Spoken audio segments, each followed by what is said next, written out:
Gerardo, existe desde o período, desde quando a Rússia conseguiu tomar aquela região ali de Chernobyl, eles estão mantendo, né, os militares russos, eles estão mantendo alguns funcionários ali como reféns até para poder manter o funcionamento da usina, e não está existindo o revezamento dessas pessoas, aqueles que estão permanecendo desde quando a usina foi tomada ali pelos russos.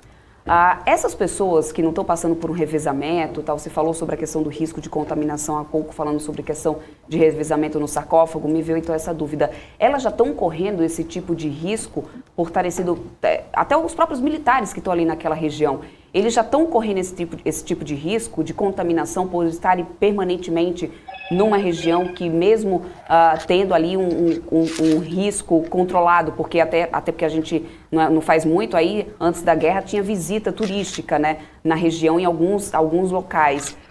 Qual é o risco que esses militares russos sofrem por estarem naquela região e desses funcionários que estão sendo mantidos ali sem passar por um revezamento? Bom, enquanto a contenção estiver íntegra e as operações estiverem funcionando normalmente, o risco é o mesmo que a gente tem quando passa aqui próximo à Angra dos Reis. Está tudo sob controle, existe um monitoramento rigorosíssimo, então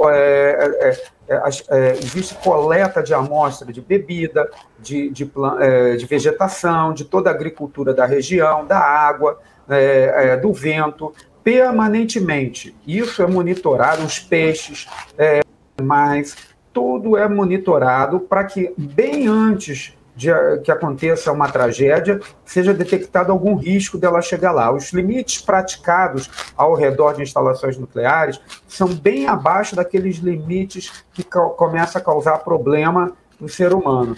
Em alguns casos, às vezes, a gente toma uma dose para tirar uma radiografia muito maior do que um operador toma dentro da usina. E durante os trabalhos dentro da usina nuclear, existem áreas restritas, áreas quentes, áreas mais perigosas, onde você só entra com uma série de detetores e instrumentos de monitoramento, e isso é registrado no Brasil, aqui nem, por exemplo, e lá as agências locais, elas controlam, cada funcionário tem uma ficha onde registra, fiquei tantas horas exposto a tanto de radiação, e quando ele chega no limite, esse funcionário ele não pode mais entrar nesse tipo de área, ele vai trabalhar só na área administrativa, em outro tipo de área. Então, todo esse controle a gente chama de proteção radiológica, serve tanto para uma usina nuclear, até mesmo para aquela clínica radiológica que a gente tem ali perto de casa. E é assim que é feito e conduzido a área nuclear, com toda a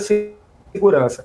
Entretanto, em tempos de guerra, você falou muito bem aí a respeito dos operadores, para operar uma usina nuclear, criticalizar um reator, liberar, energizar para que comece a reação em cadeia, um profissional pode ter que estudar, além da faculdade, da pós-graduação, mais uns 5 anos de treinamento, de teste, de preparação, tem que ter um perfil psicológico, e ele estuda especificamente aquele reator onde ele trabalha.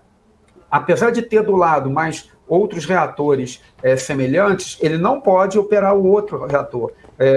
O correto é o operador trabalhar só naquele reator onde ele foi treinado para. Então, não é uma substituição fácil. Por essa razão, sabendo disso, a Rússia está obrigando os operadores a ficarem dentro da usina, porque vai que eles saem e não voltam. E aí, como controlar o reator? Não é um operador de outra usina ou um operador russo que vai conseguir fazer o controle, porque cada reator, vamos dizer assim, é como se fosse um bebê. Ele tem um comportamento próprio, uma maneira de queimar, os seus fenômenos, suas características, e os operadores locais é que entendem as vulnerabilidades de cada reator. Então, quando há essa obrigatoriedade, eles vão ficar exaustos, pressionados numa situação extrema, onde um inimigo militar está mandando neles, né? E isso não é nada bom para a questão da segurança. Então, é um ponto de atenção, sim, que você sinalizou muito bem, a preocupação com esse revezamento de operadores nucleares. São pessoas